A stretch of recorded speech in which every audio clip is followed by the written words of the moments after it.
so different than in the past over the years. If you look at some of the real big crises we had, it was financial problems and different things. We now are in very, very strong financial shape with all of the trade and all of the other things that we've been doing. It's been pretty amazing. We hope the Federal Reserve will finally get on board and do what they should do, because we're doing things that they should be doing, frankly, and we can all do them together, but they should be much more proactive. Other boards and other countries and people representing those countries are taking a much more aggressive action than our Fed, and for the most part. So we'd like to see the, if you look at central banks yesterday, what they did, we want to see our Federal Reserve be much more proactive. It's important. But in the meantime, we're doing things that have been really well received. I guess you saw that yesterday at the end of the day with what we've done. We have a lot of things to tell you in terms of respirators, in terms of all of the different things. The masks are being made by the millions and millions. We have plenty now, but we're ordering for the millions. We're ordering worst case scenario. We always say worst case scenario, and that's where we're going. So I just want to thank everybody. I think the press has been really, over the last 24 hours, I think the representation's really been very fair for the most part, been very fair. We're all in this together. It's something that nobody expected.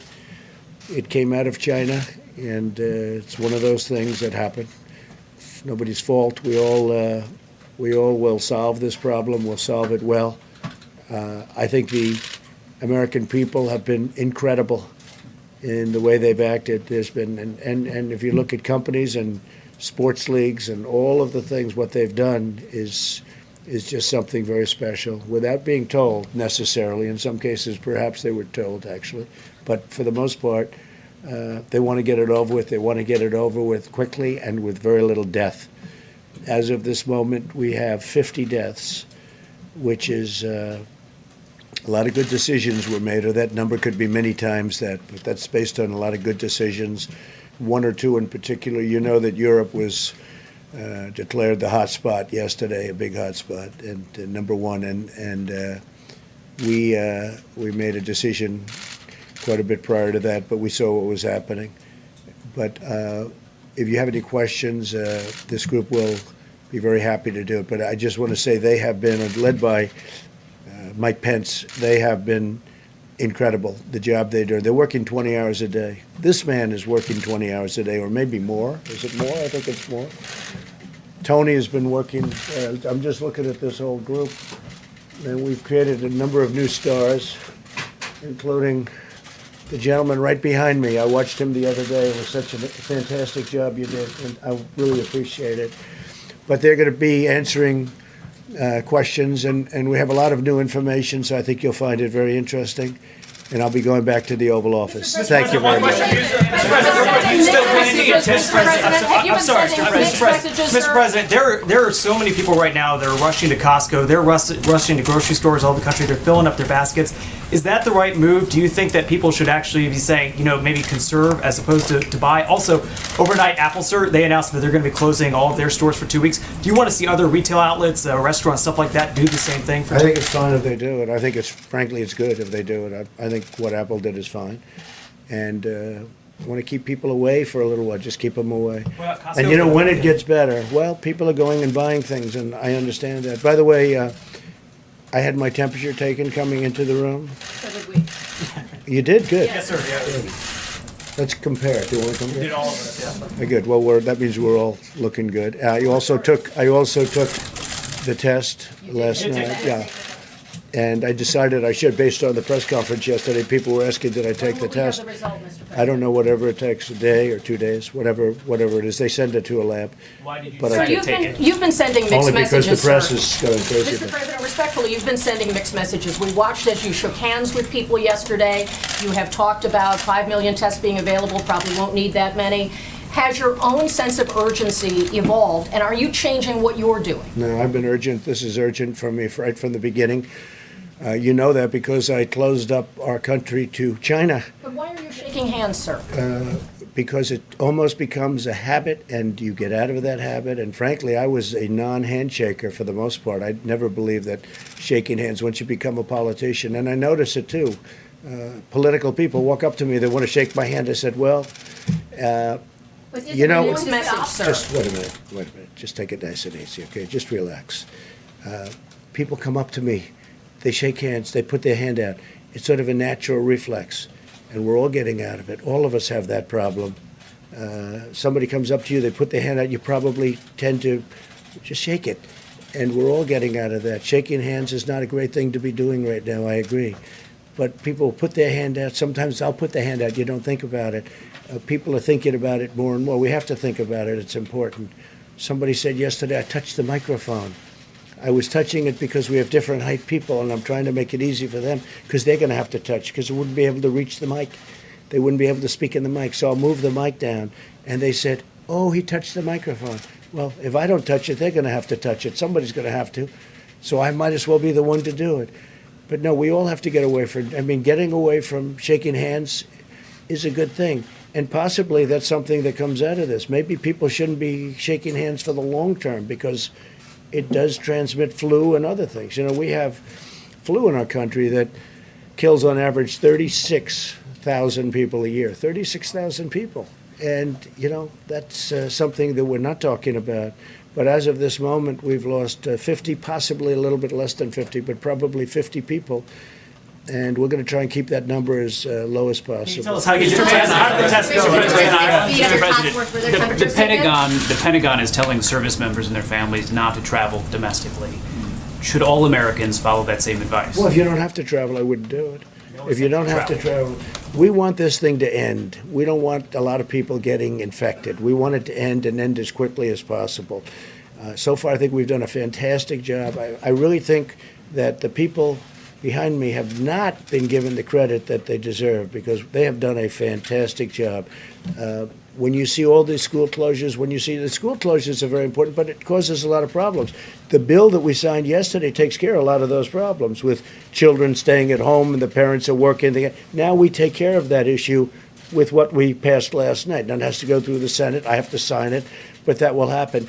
But I'm now going back to the White House. You have great professionals, and if there's anything that comes up, if there's anything...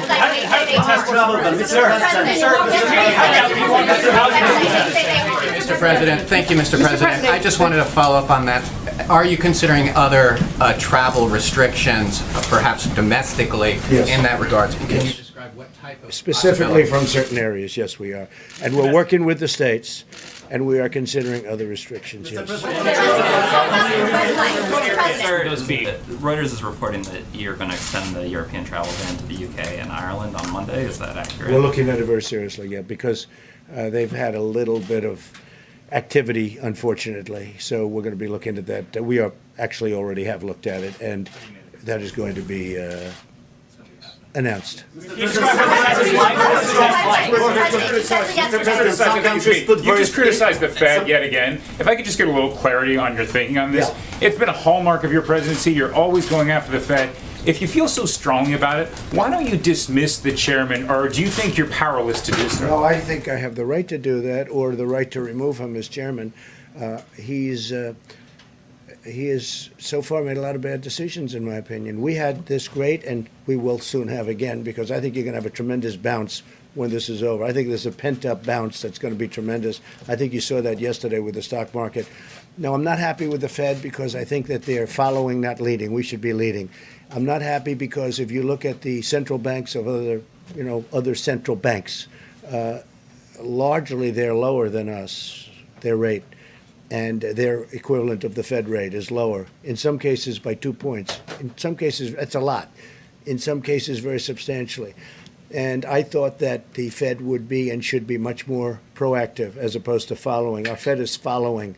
We have the #1 currency in the world by a factor of many times, as you know. We have the currency, we have the power, we have by far the strong currency. Also, you look at the dollar, the strength of the dollar.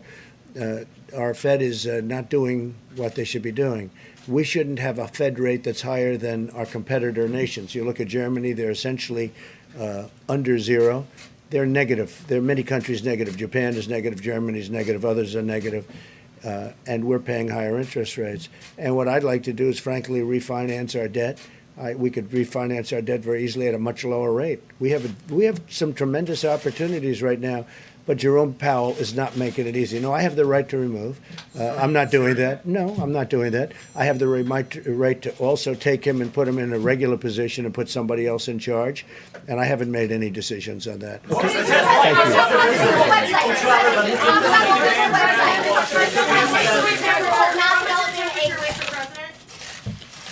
your temperature normal, Mr. President? Totally normal.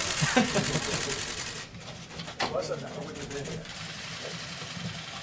Hello, Mr. Vice President. Well, good afternoon, everyone. As the President just said, we just completed the White House coronavirus task force meeting in the Situation Room, and we continue to implement the President's vision, not just for a whole of government response to the coronavirus, but a whole of America approach. The focus of our task force today and going forward is on implementing the President's public and private partnership on testing, focusing on ensuring that state and local authorities have the guidance and the support to ensure mitigation, particularly in areas where we've seen community spread. And we're continuing to lean in at the President's direction on addressing capacity issues in our hospitals and with regard to equipment. Let me reiterate the President's gratitude, not just for the team behind me and the team behind them, all of our federal agencies that are literally working every day to bring a whole of government approach to this, but we also want to commend all of the governors across the country. I'll be speaking again to all the governors, all 50 states and the territories tomorrow. But as the President said yesterday in the Rose Garden, we couldn't be more grateful for all of the governors, particularly in areas where we've had community spread, for the seamless cooperation that's taking place. And we commend local health authorities and all of those who are literally on the front lines. Also grateful for all the businesses that you saw in high relief yesterday, businesses around the country, in sports and entertainment, in retail, that are making decisions based on CDC guidelines and good common sense to protect the American people. And lastly, as the President also said, we just want to thank the American people for listening to local authorities, listening to recommendations from the CDC. We'll hear more about that in just a moment from Dr. Fauci and Dr. Birx. But as we're seeing, not surprisingly, as we've seen in the past, the American people are all responding to look after not only their own health, but their families and their communities. And one story after another is truly inspiring to the President and to all of us. As you know, it's been a brisk few days. The President declared a national emergency yesterday, freeing up significant federal resources for state and local authorities, as well as our national response. The President announced that unprecedented public and private partnership on testing. And let me say that at 5 o'clock tomorrow, we will be detailing the progress that our team is making. I can tell you they are literally working around the clock with private companies. We are very pleased that Thermo Fisher was just approved last night by the FDA in record time to also be providing what's called a high throughput test. That will actually increase the capacity of this public and private partnership. But again, details on that in terms of when the local sites will be available at CVS and Walgreens and Walmart and other locations, what communities those will initially be available in, when the website will go online, as well as how this will continue to roll out. 5 p.m. tomorrow, Eastern Standard Time, we'll detail that.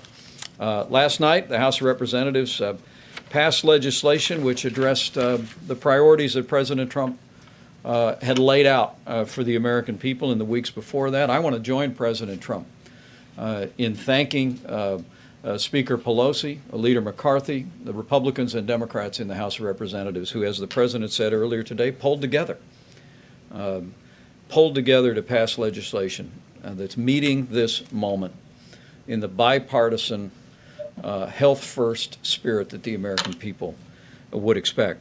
The Secretary of the Treasury will detail the legislation, but to be clear, the deal that passed the House last night will head to the Senate early next week, delivers on the President's plan for strong health and economic support, particularly focused on those most impacted, including hardworking blue-collar Americans who may not currently have paid family leave today.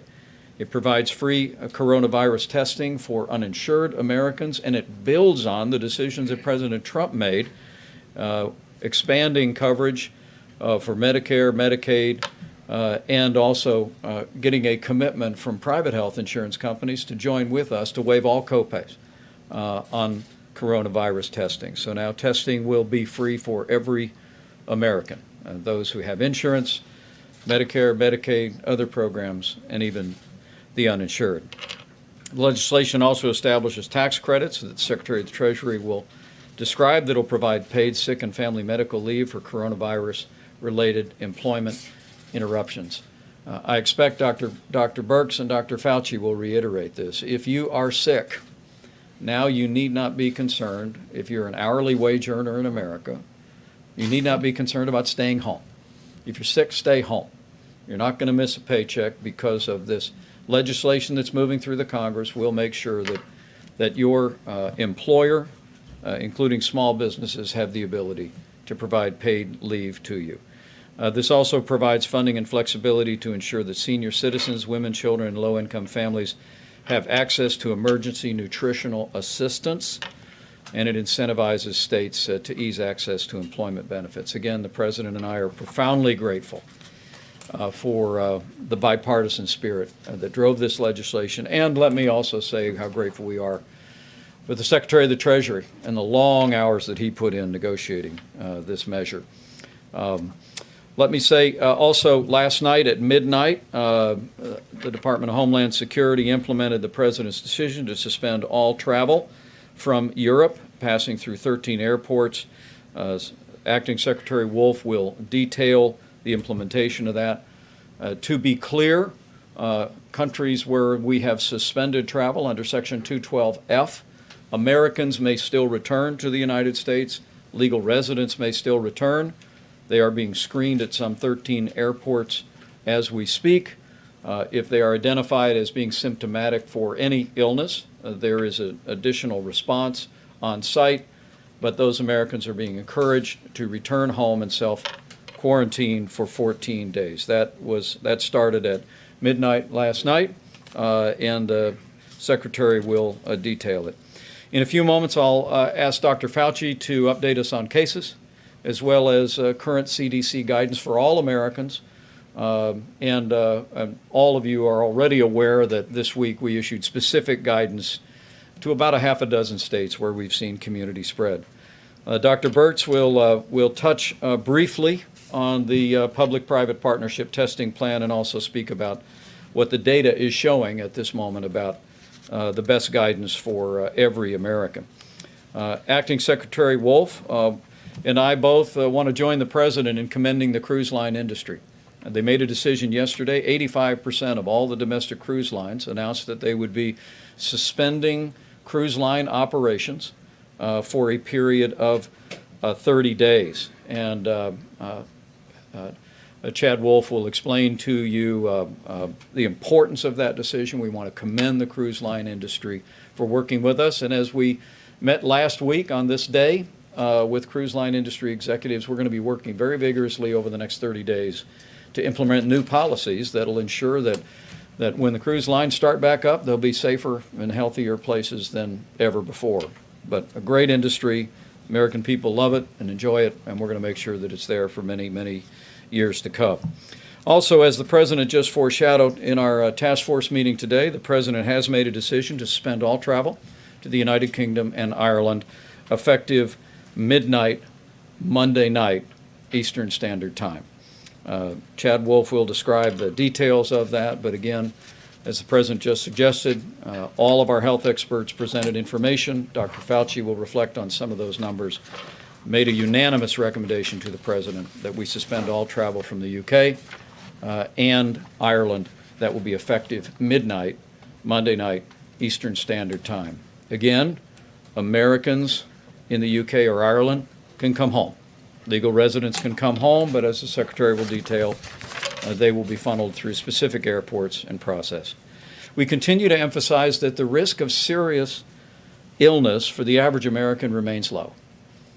But the data shows that seniors with serious underlying health conditions are our most vulnerable population, the people most susceptible to serious medical outcomes. Seema Verma, in a few moments, will talk about the President's decision yesterday to restrict all visitors in all nursing homes around the country and other measures that we have taken. But it's so important. It's so important for all of us who are blessed with having senior citizens in our family, like my 88-year-old mom. Let's look after seniors with serious underlying health conditions and make sure that every American around them is practicing the best kind of hygiene, the best kind of measures to ensure that they're not exposed. We'll hear also from Dr. Carson and the Surgeon General before we wrap up and take some questions. With that, let me recognize Dr. Tony Fauci for an update on where we stand and recommendations and guidance. Thank you very much, Mr. Vice President. Just a quick review of the numbers as of late afternoon yesterday. Let me start off quickly globally, and then we'll go to the United States. Right now, there are 129 countries that have involvement with coronavirus. Globally, the numbers are 132 plus thousand. So it's a little bit more than 132,000, about 7,500 of which are new cases. Importantly, and this is something we've mentioned over the last couple of days, that if you look at what was formerly the main feeder of this coronavirus outbreak was China, they have 80,000 or 81,000 new cases, but only 11 new cases and only 7 new deaths. Things have switched over now to outside of China, which has actually triggered our decision, the decision of the President, to do the travel restrictions in other areas besides China. And I think it's important to recognize that, because when this is all over and it will end, you will see a curve of how the coronavirus outbreak evolved. It's not going to be a unidimensional or homogeneous, because countries are going to do this and then that. We've seen it already with China. We're starting to see it with Korea, which brings us now to what we can expect in our own country. So if you look at the domestic cases, there are about 2,226, including the repatriations, 50 deaths, 532 new cases, and 9 new deaths, which means we have not reached our peak. Now, we will see more cases and we will see more suffering and death, predominantly, as the Vice President said, among the vulnerables in our society, the individuals with the conditions that we spoke to and the elderly. But built in that is a challenge. And the challenge is we still have the opportunity to influence the course of that curve. So what we would like to see is that when this is all over, our curve was not like that. Our curve was like this. So that's the reason why we're implementing the things we're talking about. And finally, I just want to make a comment about yesterday. You know, as a physician, which is what I primarily am, who takes care of patients every day before I was doing this, is that there are things that happened yesterday that I think are going to be really important to the people out there who are going to be impacted by this, but particularly by the physicians. And that is the President declaring a state of national emergency, because that will be what I thought the word that I use is essentially unshackling us from any of the things that are going to get in the way of our implementing, particularly the new powers giving to the Secretary of HHS, Alex Azar, and the departments within his agency, particularly CMS, which you're going to hear about shortly. And within that group, particularly the nursing home situation, which we've really got to protect. The other thing is we always get asked about testing. You saw the CDO out there. Now it's all systems go. Let's look forward. The responsibility is going to be with us, but also with them, because as we get knowledge about new testing, we'll alleviate the anxiety that we have in the world about we don't know what's going on, but it also will give the individual physician and individual citizen the opportunity to know where they stand. I'll stop there and happy to answer questions later. Thank you. Thank you, Dr. Fauci. Yep. Thank you. Thank you. Good afternoon. I just completed my second week, so I want to just start with the 4 things that I have learned in the last 2 weeks. One, we're at our best when the country comes together in a bipartisan way, and that has really been extraordinary to witness. But secondly, what you may not have seen as much of is the willingness of state and local governments to work together with the federal government in a seamless way, independent of party affiliation. The third thing has been the remarkable decrease in bureaucracy and red tape in order to get us to where we are today. This is particularly evident in the CDC. And then finally, the understanding that in order to unleash and serve every American, we have to create public-private partnerships that bring together the extraordinary strength of our private sector. So when we saw issues with testing, and again, I want to remind everyone, it was a surveillance system that was set up by public health institutions in the United States, our CDC, to be a surveillance test. We then, because there was no other, moved it to a diagnostic test. But now we have the full power of our testing capacity. What do I mean by that? We're looking at what it will take to have consumer access, and that's what the private sector is bringing to us. Secondly, we had to have automated high throughput testing because we want the American people to be able to get their results quickly, and you've heard from Roche and Thermo Fisher that access. But finally, we want to make sure that patients get results. And that was what's critical in that bill yesterday on reporting and requiring reporting, because obviously as we decentralize, as we move out of state and local laboratories, public health laboratories, as we move out into the hospitals and the communities, we need to know about the test results so that we can focus resources where they're needed the most. Finally, I want to conclude with something that's very important. When you are tested, and our results look very similar to South Korea now to date, where South Korea, 96+% of people with symptoms were negative. That means also that they had respiratory symptoms. Let's remind all of us, most respiratory diseases are contagious. So if you have any respiratory symptoms, you want to protect yourself and treat yourself, but you also want to protect others. And so let's everyone assume when they have a respiratory illness that you have a contagious illness, because if it isn't allergies, it's contagious. And let's use those precautions across the board. And let's, when you get a negative test, that means you're negative that day. That doesn't mean that you couldn't get the virus spreading overnight, because it replicates in your nose and your nasal secretions, and you would have a positive test tomorrow. So if you have a negative test, that doesn't mean that you can discontinue precautions. It doesn't mean you can start taking risks because you were negative. So let's ensure that if you had symptoms, you are contagious. Let's treat yourself as being contagious. And if you have a negative test, let's make sure that you're still protecting others from whatever you do have, and that doesn't reassure you personally and you take additional risk.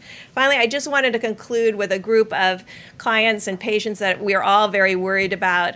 These are individuals that we call long-term survivors from HIV that are here across the country that have survived more than 4 decades with HIV. Many of them still carry a level of immunocompromise. To all of them out there, please take care of yourself. Please ensure that you're doing everything possible to ensure you don't get exposed. Thank you. Thank you, Deb. Great comments. Mr. Secretary, on the legislation that passed the House. Thank you, Mr. Vice President. So first, in particular, I want to thank Kevin McCarthy and Kevin Brady and all the Republicans on the House side who worked with us round the clock. I'd also like to thank Mitch McConnell and his team who were providing us input as well. I especially want to thank Speaker Pelosi, who was literally available to us round the clock for the last 3 days. And also want to just thank the Vice President and the President, who were very specifically involved in the details with us and providing guidance. So I will just highlight some of the issues here. The first thing I would just say is this delivers on what the President announced in his speech the other night. Obviously, people who need to be quarantined and people who have the virus, we want them at home. And we want them to continue to get paid. We don't want to be in a situation where they fear not getting paid during this 2-week period of time. So the first thing that this does is it creates a very seamless process for people that work for small and medium-sized businesses, they will continue to get paid by their employer. They don't have to worry about big government and coming to big government to get their checks. They will continue to get paid. We were also very sensitive to small and medium-sized businesses. Many of these businesses covered sick pay, but they're going to have many more people that may be on quarantine than normal sick pay, and we didn't want them to have to bear the cost. So 100% of the cost for these limited situations will be taken care of by the federal government.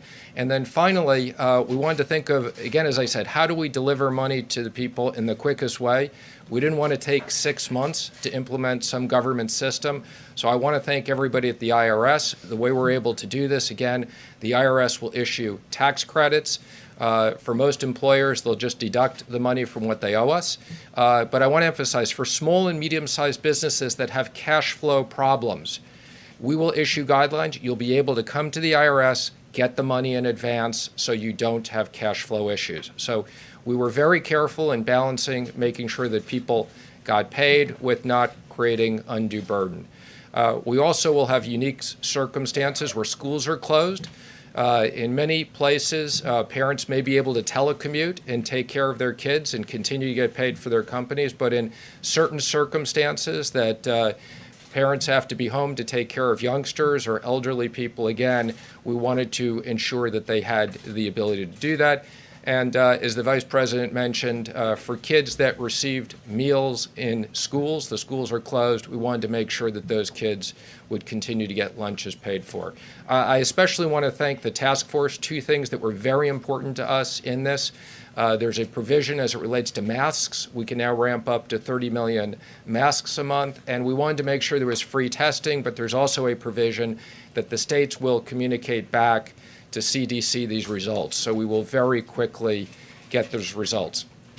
Last thing I want to say is I thank the House for sticking around till very late last night at 12:30.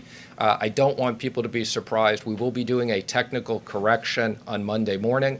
Despite us working very hard, we had language agreed with the Speaker and with Kevin McCarthy. It didn't get into the final bill. Last night at 12:30, Kevin, the Speaker, and I agreed that they would vote on it and have an agreement there'll be a technical correction. So I don't want anybody to come back on Monday morning and be surprised by that.